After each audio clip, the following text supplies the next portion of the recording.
Greetings, Dekalipa here. Today, I want to talk about something that's been popping up recently in my streams, and that is automobiles. We all have them, we all love them, but we love some more than we love others.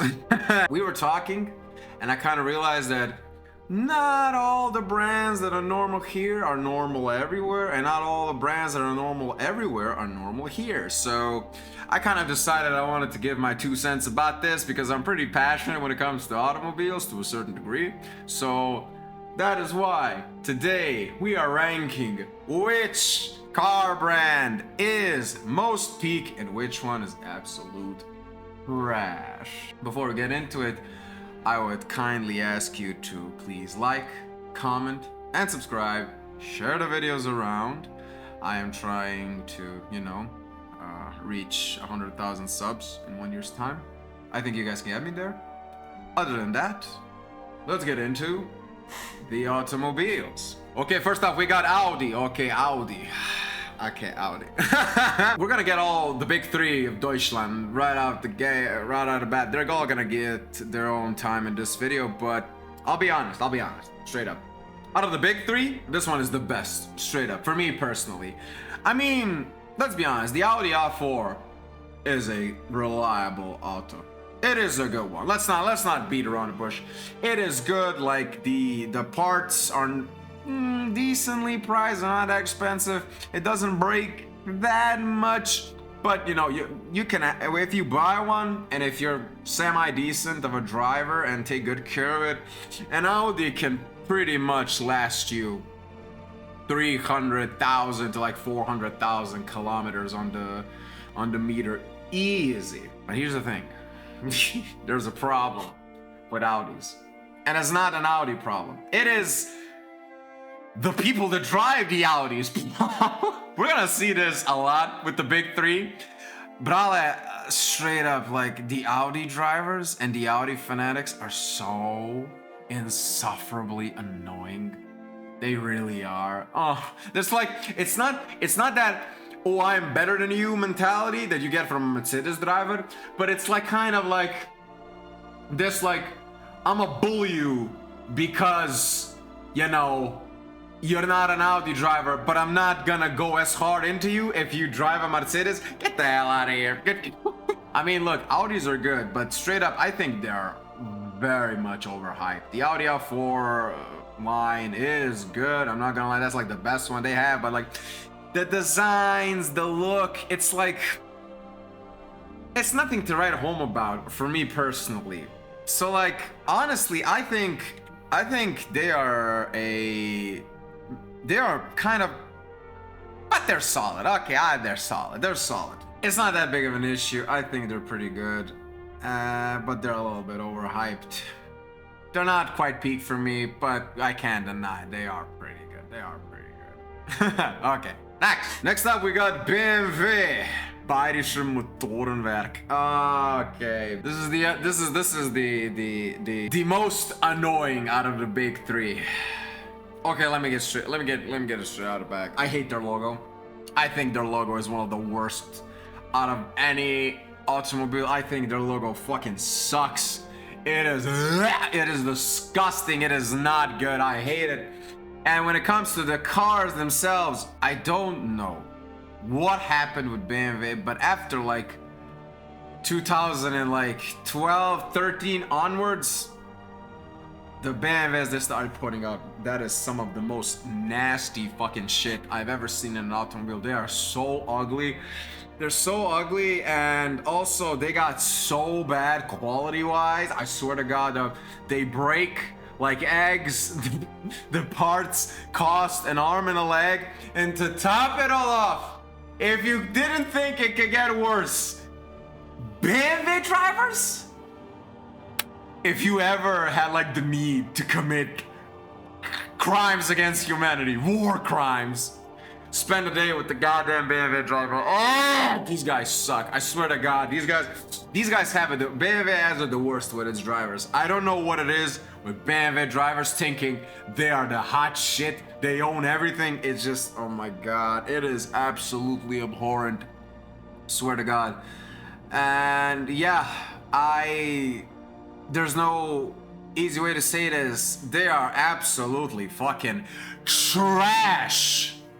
Absolute fucking garbage. Like the cars are so absolutely horrendous as of late. They're not making them any better. They look ugly. They break easily. It's just like, oh my god. And if you drive a BMW, I swear to God, I'm genuinely asking, how are you just not ashamed to be lumped into that group of drivers? It is so bad. Oh my God, BMW.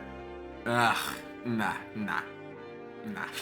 Next. Up next, we got Fiat. Oh, we got the Italiano. I mean, if you look at it from the perspective of how and what they did with Ferrari, I mean, it kind of makes sense. They are at the spot they are today. I mean, like, the Punto, the area, it's like they were so good in like the 60s, 70s. They really were. But they are like on a generational decline. It's just like, I just don't get it. Like the cars, they look weird. The designs are not making sense to me at all.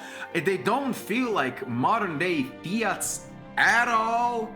It is just like, and the parts are kind of cheap, but like it's kind of a flip-flop. They either can last you a long time or they break on day two. They have fallen really bad since the 70s onward, and like from like the 2000 onwards, Fiat, it's like a toss-up. It's like everything about them, like, there's no consistency, man. I think they're weak. Yeah, I think they're kind of like, yeah, they're not what they used to be, and it's a bit sad. I really hope they get like a good rebrand really soon, just like wake up moment. But you know, knowing, I don't see it basically. I don't see Fiat doing anything better. Straight up, I think they're just gonna be stuck where they're at. So, yeah. Next up, we got Ford. Okay, Ford. I gotta be honest, this is gonna be a little bit of a bias, okay? Ford has one of my favorite cars ever made in history of mankind, and that is the Mustang. The Mustang, I think, is up until like 2010. They butchered my boy after 2010. Oh my God, the new Mustangs are, they're so bad. They're bad. They're just bad. But like old school Mustangs, straight up 70s onwards, so like 2006, my personal favorite, that era, you know, the Need for Speed Most Wanted era. That is my bias. But straight up, the Focus, the Fiesta, the GT, like, I'm not that well versed with the Raptors and shit. That's kind of obnoxious. I'm like, that brings it down a bit, because like those are just like, yeah, whatever. The Focus and the Fiesta as an everyday automobile, they're pretty solid, not gonna lie. I mean, Ford has been on this kind of like downward streak, but I genuinely I don't see, it's not that much resemblance of the quality, I would say. Maybe the Mustangs, I mean, these new ones are awful. But I think it has to do with the segment of the Raptors, the big trucks ones. But like the Focus and the Fiesta, parts are kind of okay. They last, they don't break as easy. You know, God. It has the Mustang. The Mustang is theirs. They have the Mustang. I really love the Mustang, straight up. That is my dream car. There's like the muscle cars. I'm American. I'm into American muscle cars. You know, hatchback, box design. I'm into that. But like, I can't like in good conscience just like, I gotta put them in solid.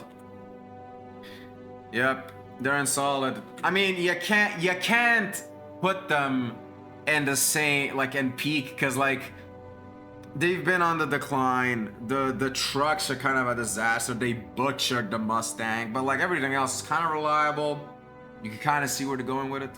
I think it's kind of okay. I think Ford needs to like focus up again into what they're good. Like make good and muscle cars and make them. If you want to put in the V6 and the V8s and the V12s, just make them not as much of a gas guzzler. Cause like people are okay with sacrificing horsepower and 0 to 100 and I don't know what. Oh, I'm gonna smoke you. Just make them look cool. Make them economic, easy to maintain, and I think people are gonna get back onto it, truly. But yeah, I think Ford just needs to like focus up again, and they'll be back on track. Yeah.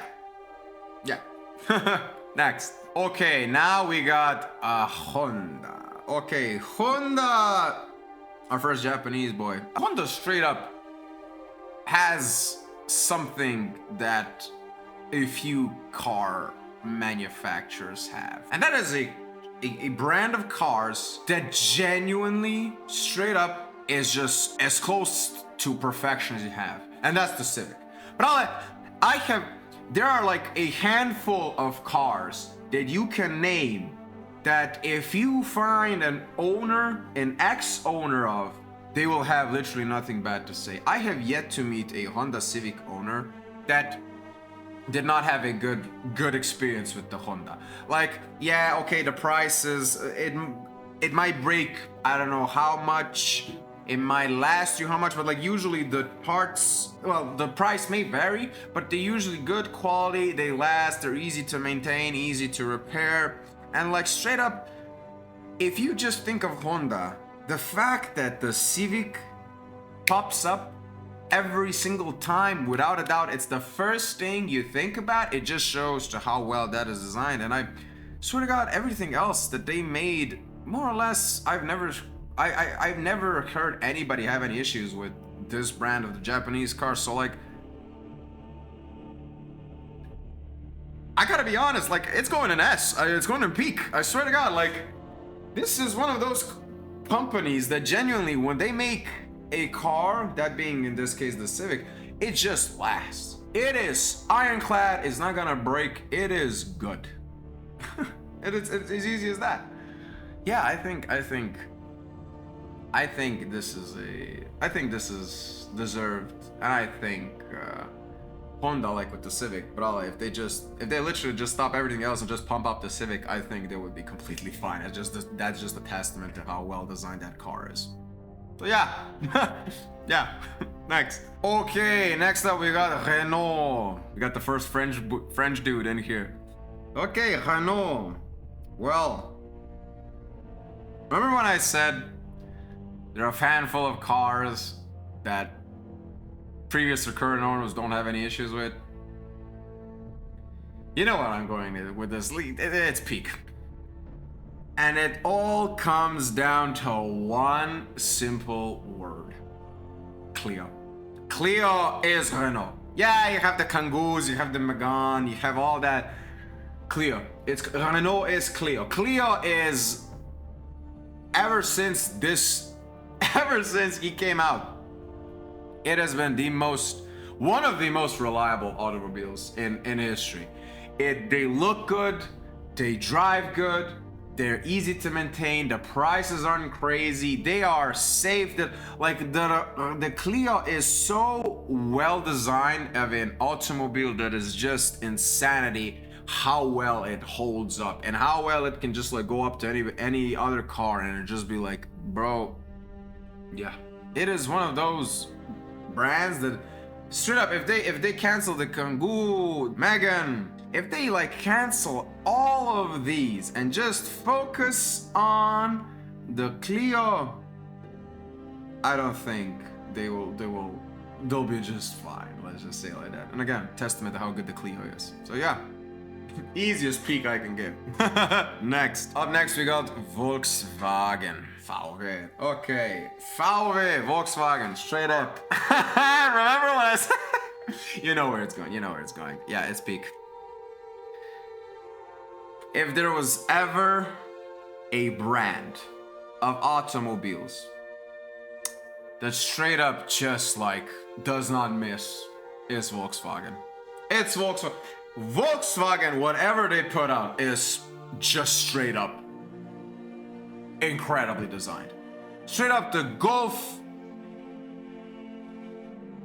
like the Golf straight up is the most reliable car probably in history. Straight up, it beats everything. Nothing can come close to a Golf. Bro, there are Golf 2s in the world right now that can go toe to toe with the most modern, well-designed, optimized, I don't know, cars, and it's such high-end Deutsch engineering, it can smoke anything.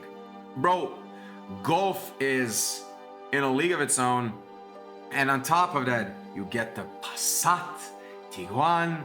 It's just like, brale, they look good, they feel good, they drive good, they are so economically good. The parts can be expensive, depending. But here's the thing. Look. Here's the thing. With a Golf specifically, or a Passat, whatever. If you buy that shit, you're gonna be set. It's gonna be good. Almost no issues. The Passat, that one can. I mean, even recently, like their Passats recently have been kind of, but more or less, they stand. They do. And I think that straight up, when it comes to what a car can do, how safe, economic to drive, to look, to pimp out, whatever, Volkswagen more or less has you covered.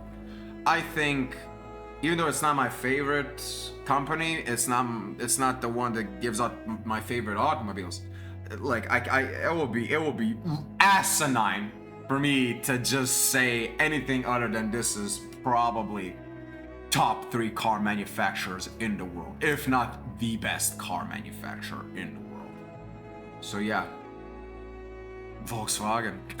Enough said. Next, and finally we have Mercedes-Benz, the final of the top 3. Okay, listen. You know, I said like Audi makes fun of you and bullies you, but if a Mercedes driver comes in, they're not gonna go as hard into a Mercedes driver. Yes, that's because like the Mercedes is the most pretentious out of the big 3. If BMW is the most annoying and insufferable, Mercedes is the most pretentious. It is like, look, I'm gonna be honest. Some of them look good, but just some of them just don't. I'm sorry, some of them are ugly. I'm like the C-Klasse, the S-Klasse, it's like, they're over designed in my opinion. They really are, especially the new ones with the fucking Batmobile logo, the big ass one. It's like, brale. Plus, like, let's not get even started. Like, the parts, the maintenance, the insurance. Oh my god. The consumption, they're pretty good, but like even to drive, they're kind of like as good as all of the others. You know, they're as good as an Audi. They're as good as a Volkswagen and whatnot. But like, the fact that they charged like 20% more at the minimum than all the others, it's like, brale, you want me to pay 20% more than an Audi just because you have one ring with the fucking hit marker in it? The poor man CSGO hit marker? Get out of here, man. It's just annoying. It's pretentious, straight up. And all the Mercedes drivers, yeah, mold and sieve. You know what? Actually, you know what I'm gonna do? I will be fair. I'm not gonna say it's trash, but you know what the Mercedes most definitely is? It is mid. It is mid. It is going straight into mid. That's where it belongs. Straight up. It's like this car is just mid as hell, and I'm tired of acting that it's not. It is mid.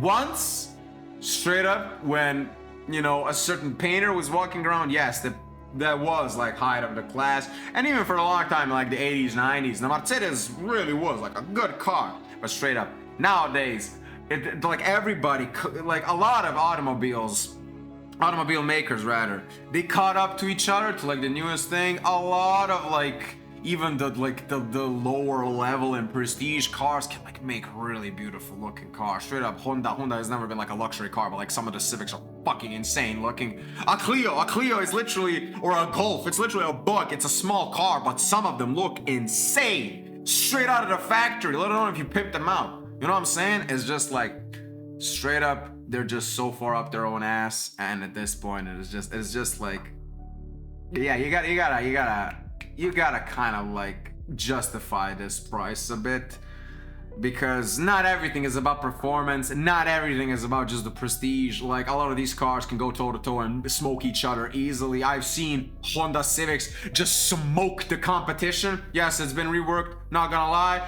but still, if a Honda Civic can beat up Mercedes, bruh, what are we doing? Yeah, it's in mid. That's where it belongs. And if you drive a Mercedes, I'm sorry to break it to you, you drive a mid-ass car. Seethe all you want, I'm right. And yeah, that's all the automobiles that we're gonna look at today. Hey, what do you guys think? Was I on the money? Was I cooking? Was I merely stewing? Let me know down in the comments. But yeah, I think I'm on the money with this one. Straight up, if you take like all the cars they make, and if you could take into the consideration how they look, how they drive, how they feel, how they're to maintain, how their consumption, spare parts, everything, performance, everything, I think I'm pretty fair. Maybe with Ford, I might have a little bit of a bias. I'm gonna be honest, but like, I think I'm pretty on the money. But yeah, please let me know in the comments, what do you think? Thank you for watching. I hope you're doing well. Please join the streams every day at 5 CEST time in the afternoon. Other than that, please like, comment, and subscribe. Share the videos around. I'm trying to reach 100,000 subscribers. I hope you're doing well. Please eat, please hydrate, please exercise. Thank you for watching, and thank you.